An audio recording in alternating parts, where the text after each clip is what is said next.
Good morning, everybody. My name is Ogheneyoma Benedicta Oghwe. I know I don't do introduction on TikTok, but I'm the founder of Gain Ministry, God Almighty's Love Church. So yesterday we talked about when the Lord remembers you. So today we're talking about part 2, when the Lord remembers you.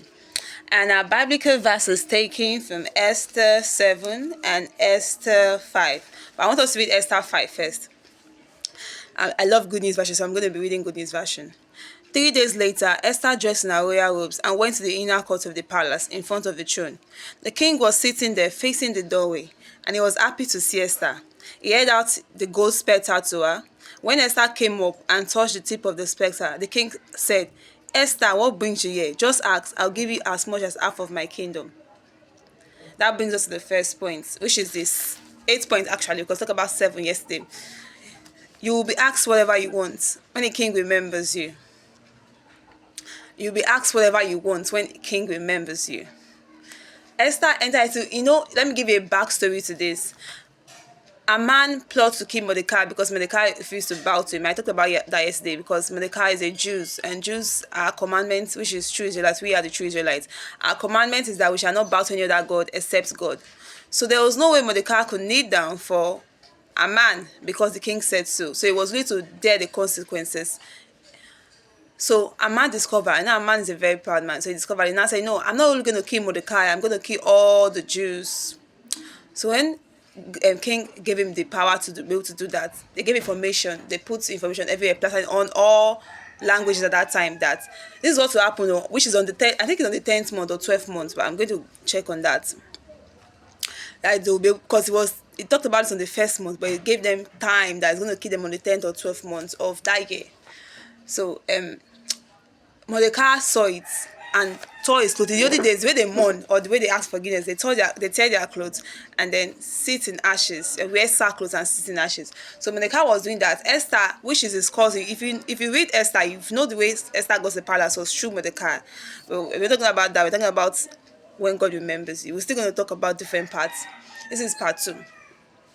So Mordecai told the servant to go and ask Mordecai, Queen Esther told the servant to go and ask Mordecai what was going on. So he did, and she's glad that there's been a law to kill the Jews. She was like, and Mordecai told her that you have to go to your husband to let him know so that your people can be saved. She now said that there is a decree that you can't go to the king's palace unless king asks for you. And Amma told you that don't think that you'll be saved because you are a queen. That if you don't help us, other people help us. You don't know, maybe it's for a time like this that God made you a queen. So Esther saw this, Esther heard this and was vexed in her spirit. She now went back. When I mean vexed, like spiritual vexing, not like anger that you are destroying things. She like spiritually vexed. She sent her servant back to Haman and told Haman that, her servant back to Mordecai that, okay, she tell all the Jews the kingdom that they should fast for her sake, that 3 days, 3 nights, no drinking water, no eating food, that she said she would do it. Let's talk about the power of fasting there. Before the king could ask her that, what do you want? I'll give you half of my kingdom. There was something that she did.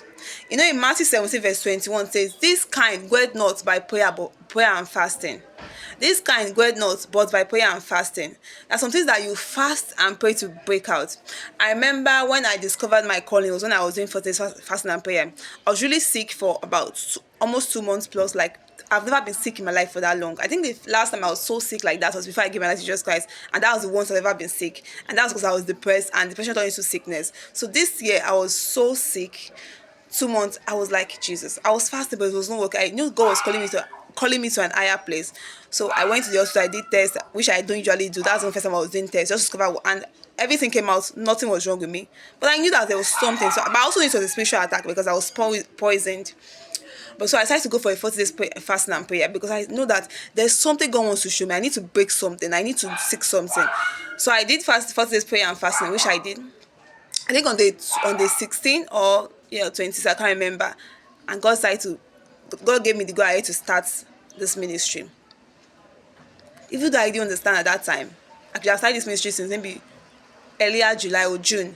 But I didn't remember that time. I just started, I think it was towards the end of July, I started my TikTok ministry self. TikTok was the first page I opened. But I will say that it's not called the prayer and fasting. I told God I don't want to miss my car. I knew that there was something open. It's good to be very sensitive in the spirit and very sensitive. If you are sensitive, you win a lot of battles. You see people in the dark side, they do a lot of rituals that we In the church, we are supposed to even do more than that, but we think that, oh, how can I fast? Like, I don't know how to.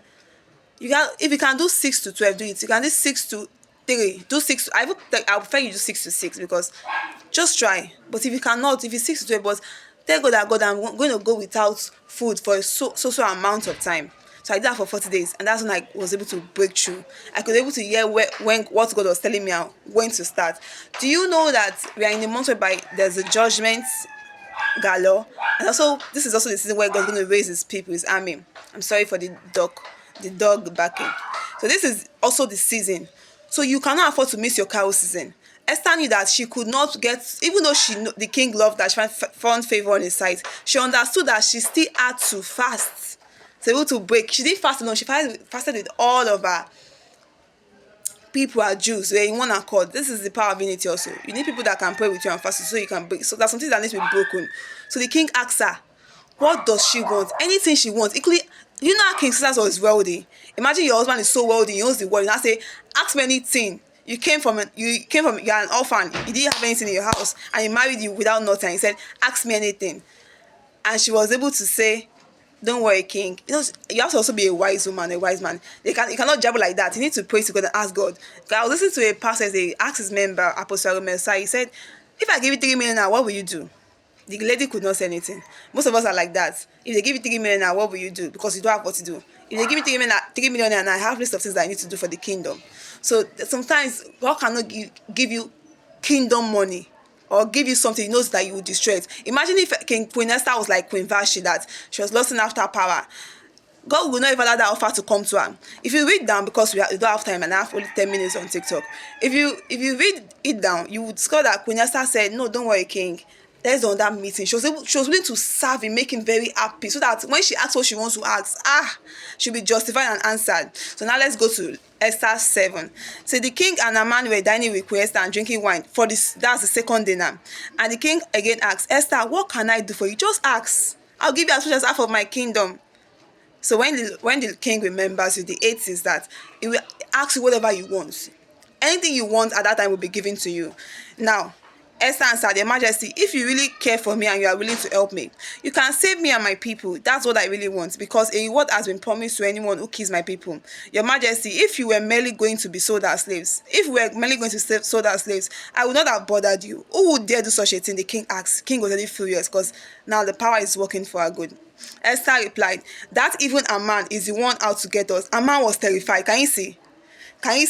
Hey, Jesus, Makale Kashuade. That brings us to the 9th point is that your enemies will be punished. Your enemies will be punished. When the king remembers you, your enemies will be punished. That's the 9th point. So we're going to talk about two only today because of time. I have 10 minutes here. My time is almost up. Haman was terrified as he looked at the king and the queen. The king was so angry that he got up, he left his wine and went out to the palace gate. Haman realized that the king had already decided what to do with him. He stayed and begged Esther to save his life. See, there was no going back again. You can't beg now. You enemy with a dubious mind, there is no going back. The situation has started for you. So just as the king came back into the room, Haman got down on his knees beside Esther, who was lying on the couch. You have this kind of peace of mind. The 10th one is that you have peace. She lied down on the couch and was like, let's talk about the 10th one fast. She lied down on the couch and said, you know what? I have succeeded. She had peace. You have peace when the king remembers you. Oh, the king shouted, now you are even trying to rape my queen here in my own palace. As soon as the king said this, the servants covered Haman's face. Then Abona, one of the king's personal servants, said, Your Majesty, Haman built a tower 22 meters high beside his house so he could hang Mordecai on it. And Mordecai is the very one who spoke up and saved your life. Imagine killing someone that saved king's life. He even had the audacity to even do that, safe. Not only killing him and all his people. At once. Then the king said, hang Haman from his own tower, the king commanded. At once, Haman was hanged on the tower he had built to hang Mordecai, and the king calmed down. So when the Lord remembers you, when king remembers you, the third thing I said today is that your enemies will be punished, you will be asked whatever you want, and you will have peace of mind. So thank you for today. Thank you.